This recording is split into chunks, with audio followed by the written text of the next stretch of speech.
Servus, Glück auf und herzlich willkommen zu einem weiteren FC Bayern Talk. Ja, diesmal zum Achtelfinale in der Champions League Hinspiel in Salzburg. Ergebnis 1:1.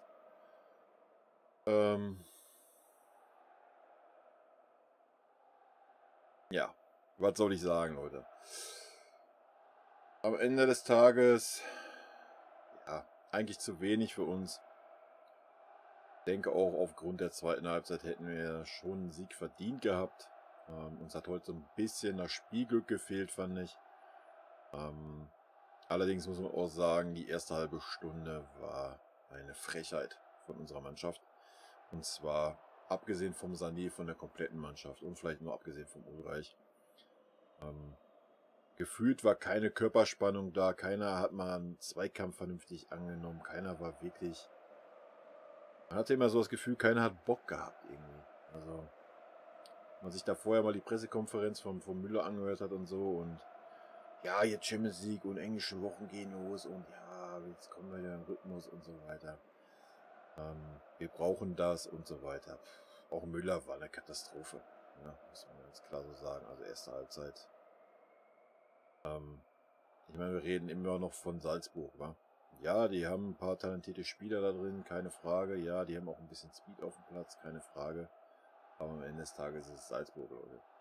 Und ja, da war das zu wenig, viel zu wenig. Also das war dasselbe wie in Bochum quasi. Aber man hat das ja dann so hingestellt, so versucht zu verkaufen. Ja, da waren wir nicht so ganz da. Und aber wenn die Champions League Hymne ertönt und dann sind wir fokussiert und so weiter. Es war gar nichts. Also erste halbe Stunde, 35 Minuten.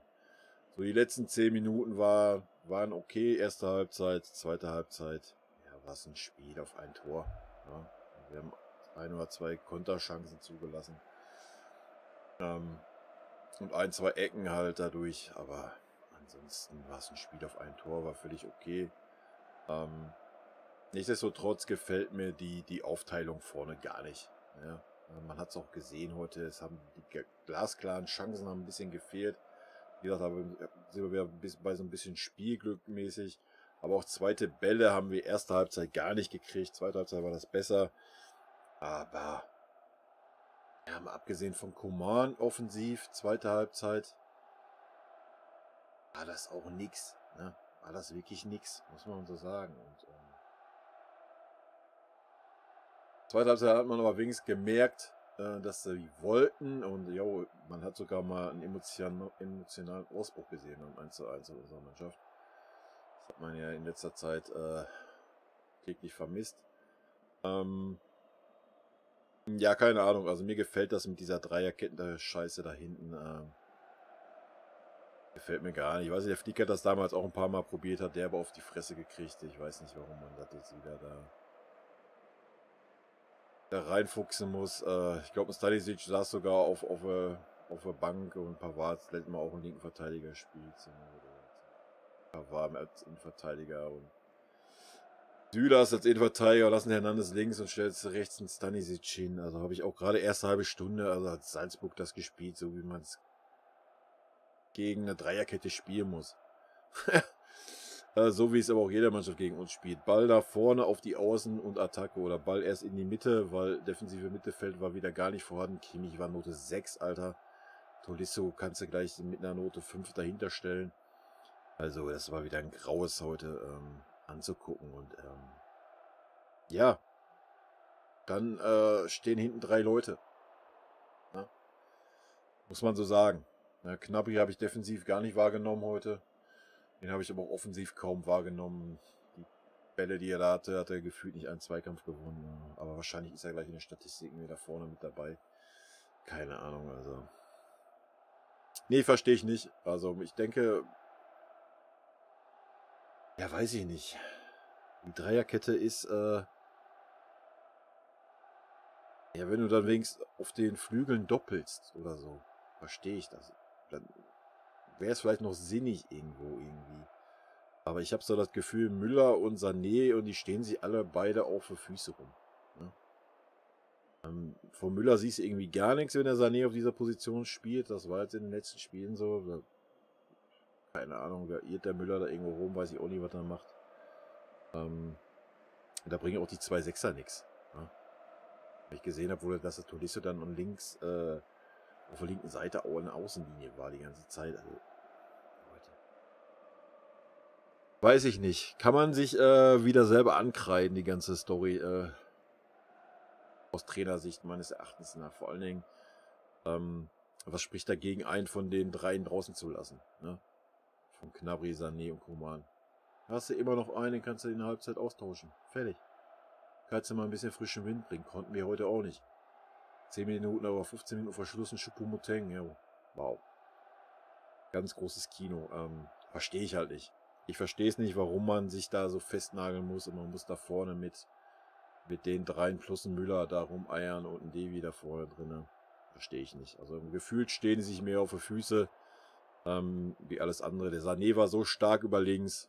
Ja, war heute der erste Halbzeit der Einzige, der da irgendwie ein bisschen effektiv und ein bisschen da war nach vorne und auch gerade nach hinten hat er auf Gnabry Seite ausgeholfen. Ja, fühle ich nicht, Leute. Fühle ich nicht wirklich. Und wie gesagt, der Müller ist auch seiner kompletten Stärke beraubt irgendwie. Ich weiß nicht, der eiert dann mehr auch irgendwie außen rum und weiter im Winkelfeld. Und ich verstehe es nicht. Ich sage euch, wie es ist. Geht auch nicht in meinen Kopf rein. I don't know. Ja, ich weiß es nicht. Ich verstehe es nicht. Und Tolisso, Alter. Generell defensive Mittelfeld, war heute nicht existent, wie die letzten Spiele auch. Kimmich war unterirdisch schlecht heute. Zweikämpfe, ja, er hat ganz schlau mal ein oder andere Foul gezogen, das hat er gut gemacht. Aber wie viele Fehlpässe er alleine gespielt hat, er hat keine Idee gehabt.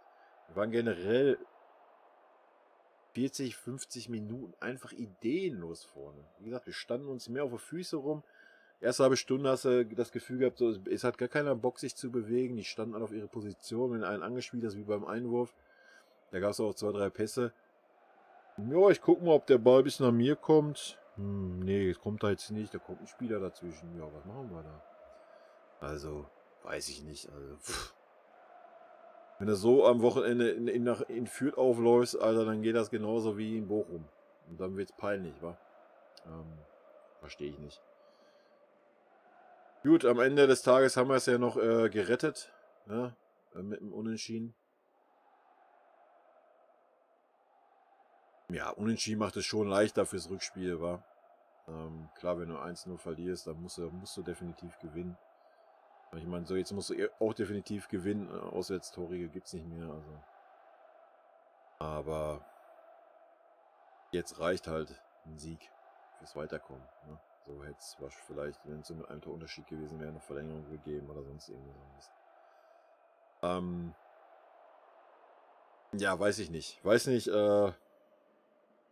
was da in den Trainerköpfen vorgeht. Ich verstehe es nicht wirklich. Dass man sich da jetzt so hochzieht. Der Fonsi ist nicht da. Wie gesagt, wir haben auch noch einen Nieren zu. Den kannst du auch als Innenverteidiger aufstellen. Dann hast du auch eine Viererkette. Dann kann der Pavard rechts bleiben. Wenn man auf den Stanisic noch nicht setzen möchte. Verstehe ich nicht. Defensives Mittelfeld. Haben wir auch mal einen Rucker.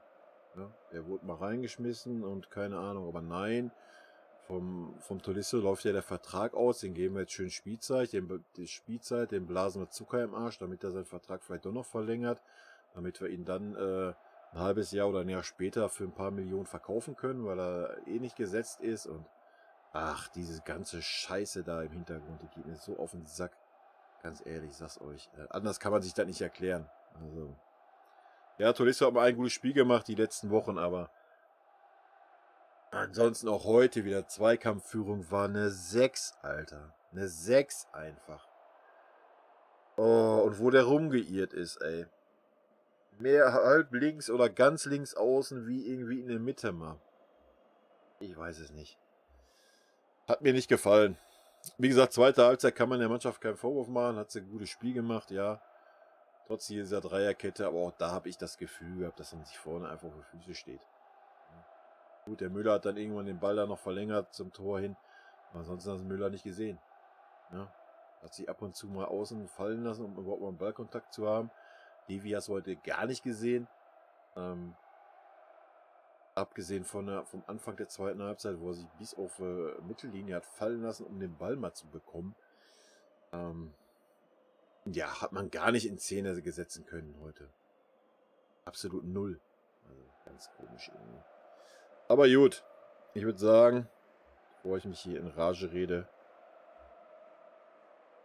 funktioniert jetzt hier auch, ja, mit Einblendung. Ja, ist auch wurscht. Gut, hauen wir mal einen Blick rein. Ich aktualisiere hier nochmal.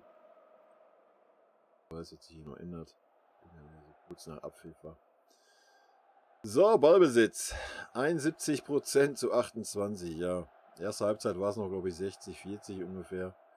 War es auf jeden Fall ausgeglichener, aber es ist ein bisschen schade, dass man hier keine einzelnen Halbzeiten sieht. Abseitsstellung 2-2, Fouls 14-11, Zweikämpfe 47 zu 52. Hier hätte ich gerne mal die erste halbe Stunde gesehen. Erste halbe Stunde haben wir gefühlt, ja, 2 von 3 Zweikämpfen auf jeden Fall verloren. Schüsse aufs Tor 6-9, Schüsse insgesamt 11-22, Ecken 15. Ecken waren heute auch Note 6, Alter. Es war nicht eine vernünftige Ecke dabei. Es kann doch nicht so schwer sein, dass da mal 2, 3 Leute mal Ecken studieren, Alter. Es kann doch nicht sein, dass man 10 Ecken hat. Und nicht eine davon wird ansatzweise gefährlich. Verstehe ich nicht. Angekommene Pässe 551 zu 148. Flanken 2,15. Ja, I don't know, wo wir 15 Flanken angeblich geschlagen haben. Gut, wenn man diese halbgaren Dinger von Coman rechnet. Ich glaube, Gnabry hat auch mal eine geschlagen. Pavard 2. Ja, und so ein paar so aus dem Halbfeld. Keine Ahnung. Vielleicht sehe ich es auch wieder zu kritisch, ich weiß es nicht. Aber wie gesagt. Bis insgesamt. Coman 3, Gnabry 3, Sané 2. Wenn man die komischen Dinger da von Gnabry als Schuss zählt, dann Halleluja, Alter. Müller mit der Torvorlage, wie immer, wir sind es gewohnt. Gewonnene Zweikämpfe. Coman 17. 17? Kimmich 11, Hernandez 8. Hernandez war sehr, sehr stark in der zweiten Halbzeit. Erste Halbzeit, erste halbe Stunde war es auch unterirdisch von Hernandez. Also so habe ich den ja noch nie gesehen. So völlig, ich weiß nicht, vielleicht waren wir alle erstarrt, weil da Zuschauer waren. Ich weiß es nicht. Vielleicht war das Thema. I don't know, ey. War das schlecht, die erste halbe Stunde. Ballkontakte war 118, Kimmich 117, Hernandez 108. Ja, immerhin taucht der Kimmich hier auf. Und immerhin ein Innenverteidiger. Ja, und Coman war halt der Spieler der zweiten Halbzeit, muss man einfach so sagen. Erste Halbzeit war er auch, hat er ganz, ganz wenig Zweikämpfe gewonnen. Aber wie man sieht, zweite Halbzeit war er bärenstark, war auch der Einzige, der es verdient hat, das Tor zu machen. Wie gesagt, Levi muss einfach mehr kommen, mal ganz ehrlich. Aber gut, komm, ich verteile heute Noten. Darf noch nicht so kritisch sein. Wie gesagt, wir haben eigentlich zweite Halbzeit ein gutes Spiel gemacht. Das immer so ein bisschen zusammenrechnen. Aber erste halbe Stunde war einfach wieder komplett. Also Ulle war heute stark. Ja, das eine Ding, was er so schön mit dem Fuß so neuermäßig gehalten hat. Ulle würde ich eine 2 geben, hat sich sonst auch keine Unsicherheit geleistet. War anspielbar, hat die Bälle gut verteilt. Auch mal rausgeprügelt das Ding, wenn es sein musste, was erst halbe Stunde öfter der Fall war. Alles gut. Süle würde ich eine 3 geben. Ja, Süle war halt der mittlere Part. Hat halt mehr das Spiel aufgebaut. War auch der Einzige, so der... Ja, so ab und wann mal... Und erste Halbzeit war er auch schlecht. Zweite Halbzeit hatte da mal so den Adeyemi und so die gehypten Spieler da mal ein bisschen gezeigt, was Körpereinsatz ist. Und dann war auch gut. Also Pavard würde ich auch eine 3 geben. War jetzt nicht so schlecht, fand ich. Hat schon schlechtere Spiele gemacht. Ja, offensiv, defensiv war ja nichts mehr zu tun, zweite Halbzeit irgendwie. Erste Halbzeit, ja, erste Halbzeit lasse ich mal so ein bisschen die erste halbe Stunde. Sonst müssten wir überall eine Note schlechter werden, also lassen wir da mal einfach so. Hernandez würde ich auch eine 3 geben. Zweite Halbzeit bärenstark. Ja, hat richtig reingeschmissen, hat die Zweikämpfe wieder angenommen. Alles, was er die ersten 30 Minuten nicht gemacht hat, als, ja, keine Ahnung. War eigentlich das Sinnbild für die gesamte Mannschaft. Ich habe noch nie so ein, ja, weiß ich nicht. Früher auf dem Bolzplatz hätte man gesagt, zieh das Kleid aus, Alter. Ja, sagt man heute nicht mehr sexistisch, aber das nicht gesehen. Kimmich will eine 4 geben. Kimmich war nicht gut heute. Viel zu viele Ballverluste, keine Ideen auch. Zweikämpfe, auch wenn da jetzt 11 gewonnene standen, hat er auch mindestens so genauso viele verloren. Ich denke mal, beim gewonnenen Zweikampf zählt auch immer sein schlaues Foul, was er gezogen hat, dazu. War nicht gut, war nicht gut. Tolisso war auch gar nicht gut. Der heute wieder gespielt hat, also der hat Zweikämpfe, hat er gar keinen. Ich glaube, einmal ist er richtig in Zweikampf gegangen. Ansonsten nur so Alibi-mäßig und Alter. Weiß ich nicht. Komm, wir geben ihm auch eine 4. Sané war so der einzigste Lichtblick in den ersten 30 Minuten. Nach vorne sowie nach hinten. Zweite Halbzeit war er nicht mehr so stark. Wie gesagt, da hatte ich mehr so das Gefühl, die stehen sich auf die Füße, er und Müller.